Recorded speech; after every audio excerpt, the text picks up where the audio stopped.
Coucou, bonjour tout le monde, j'espère que vous allez bien. Moi c'est Christelle Pondy. Si c'est pour la première fois que vous venez sur ma chaîne, n'hésitez pas de vous abonner, de liker et d'activer la cloche de notification. Alors, merci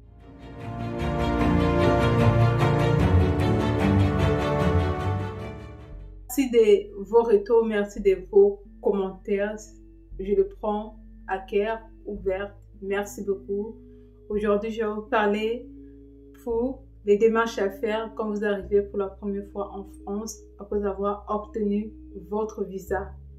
Bon, pour la première fois, quand vous arrivez déjà à l'aéroport, ici en France, on va vous mettre, peu importe l'aéroport que vous allez atterrir, on va vous mettre un cachet d'entrée pour les agents d'immigration pour passer, pour rentrer. L'autorisation d'entrée, donc le cachet qu'on va vous mettre. Vous rentrez sans problème. Vous arrivez chez vous le lendemain matin. La deuxième chose à faire, c'est de valider votre visa. Si vous ne validez pas votre visa, vous allez avoir des problèmes de le renouveler l'année prochaine pour avoir votre titre de séjour. En plus, vous avez 3 mois pour le faire. Vous le faites en ligne. On va vous donner à l'ambassade de vous, Campus France, on va vous expliquer qu'est-ce qu'il faut faire pour valider votre visa. Pour ça, ne vous inquiétez pas. Une fois c'est fait, vous rentrez chez vous. Et une fois c'est fait, vous passez à l'étape suivante, c'est d'ouvrir votre compte Espace Amélie. Cet Espace Amélie, c'est l'assurance maladie. L'assurance maladie, c'est quoi? Si vous n'avez pas une attestation ou le numéro de sécurité sociale, vous allez payer vos frais de santé si vous tombez malade. D'où l'importance de le faire à temps. C'est très important. N'oubliez jamais de le faire à temps. Une fois c'est fait, vous allez payer le CVEC. Le CVEC qui est vraiment l'assurance étudiant. Avant, c'était les mutuelles. Là, ils ont tout regroupé. C'est l'assurance maladie qui le gère. Quand vous allez finaliser ces démarches-là, on va vous donner un numéro de sécurité sociale qui va vous permettre aussi de travailler. Sans un numéro de sécurité sociale, vous ne pouvez pas travailler. Vous ne pouvez pas aussi faire votre inscription à la fac parce qu'on va vous demander si vous avez payé le CVEC. Et si c'est fait, vous avez payé le CVEC, on va vous donner une attestation, un papier pour prouver que vous avez payé en attendant qu'on vous attribue votre numéro de sécurité sociale ou la carte vitale. Passez cette étape-là. N'oubliez pas votre attestation d'hébergement. Si vous êtes logé chez un bailleur, on va vous donner tout cela paperasse. Mais si vous n'êtes pas logé chez un bailleur, votre parent, votre tante, votre famille va vous donner l'attestation d'hébergement. Maintenant, pour les gens qui sont logés chez les bailleurs, n'oubliez pas d'avoir l'assurance d'habitation et la responsabilité civile. Votre bailleur va vous demander la responsabilité civile et l'assurance d'habitation. L'assurance d'habitation, ça va couvrir tout ce qui est l'appartement. Si vous avez des dégâts d'eau, vous avez des problèmes de plomberie, vous avez des problèmes d'incendie, peu importe les dégâts de votre appartement, c'est l'assurance d'habitation qui va ouvrir les frais. Après, l'assurance de responsabilité civile, c'est quand vous êtes en conflit avec un être humain, si vous avez giflé une personne, si vous avez piétiné une personne, vous avez fait un accident quelconque envers une autre personne, c'est votre responsabilité civile qui vont prendre en charge les frais.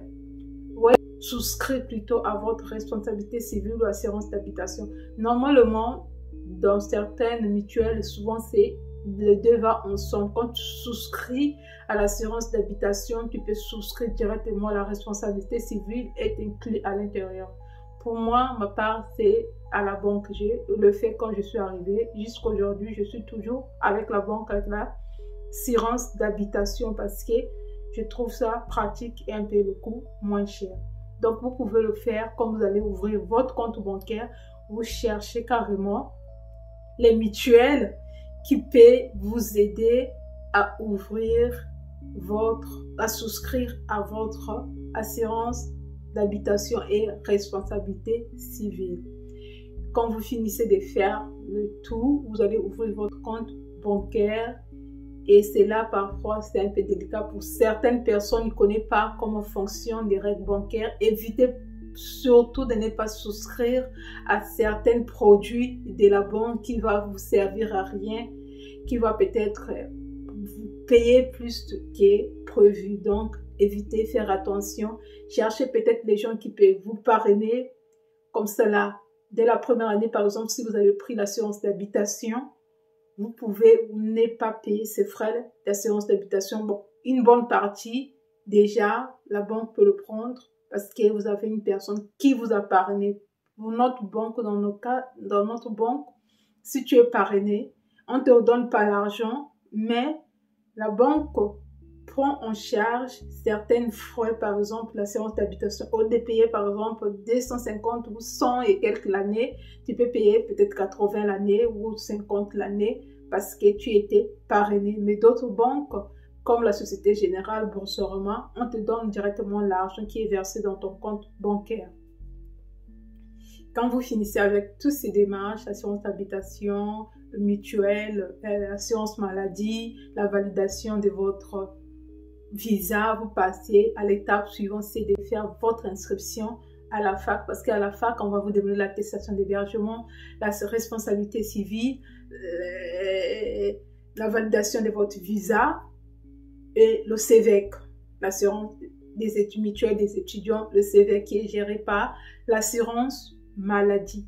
Et quand vous terminez à votre inscription, les frais d'inscription, on va vous demander la carte.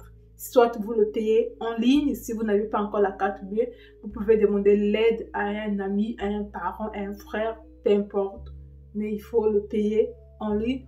Ou encore, si vous avez votre RIB, vous pouvez demander le RIB de l'établissement. Je ne sais pas si ça se passe, mais ou bien aller directement à la poste pour payer, vous donner le nom de votre université. Ils vont vous donner un petit reçu. Je ne sais pas si ça fonctionne encore, ce service, si je n'ai pas vérifié. Mais à l'époque, c'est ce que nous, on a fait parce qu'on devait payer, je ne sais pas quel frais d'avouer, que le frais d'inscription, c'était exonéré, mais je devais payer. Il y a une somme maudite, ce n'est pas de moins de 20 € que je devais payer, mais je suis passée par la poste.